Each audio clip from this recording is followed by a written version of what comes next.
The man set up his sniper rifle. He quietly aimed at a luxury car, 100 meters away.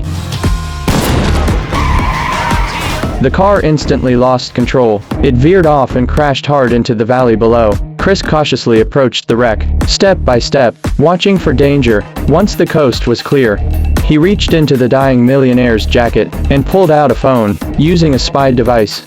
He copied the data and drove off without looking back. Just a short while ago, this man was a special forces captain. He wasn't doing this for money. He wanted revenge. Revenge for his wife and daughter, who died tragically. Weeks earlier, Chris had led a capture mission. They entered a sewer system, but something felt off. The place was filled with traps and trip mines. Chris quickly ordered his team to retreat, but suddenly, a flood of enemies appeared with heavy weapons. Every escape route was cut off. In the chaos, a Coast Guard guide panicked. He ran forward and triggered a trip mine. The explosion was devastating. Nearly the entire squad was wiped out. By the time reinforcements arrived, only Chris and one soldier, Boozer, had survived. Seeing his fallen teammates in caskets, Chris was overwhelmed with guilt. He thought it was all due to a leaked intel, but what happened next made everything more suspicious. First, audio from the mission was altered. Officials believed it was the squad who triggered the mines.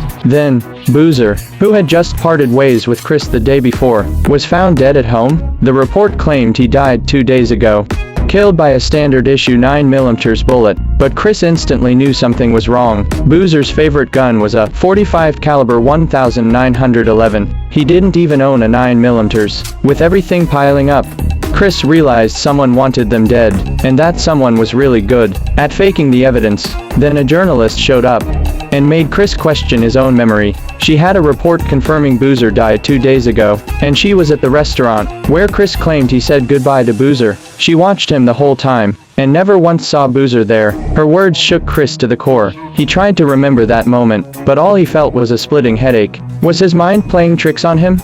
He locked up his favorite pistol in the safe, said goodbye to his wife, and went to a hospital for a brain scan. As the machine powered up, Chris slipped into a daze. If it truly was a mental breakdown that led to the mission's failure, he would never forgive himself. Suddenly, he snapped out of it. The lights in the hospital room were off.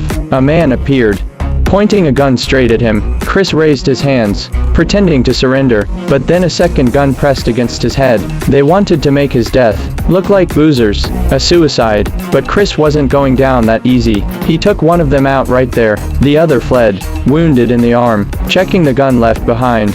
Chris' heart sank. It was his own pistol, the one he locked in the safe.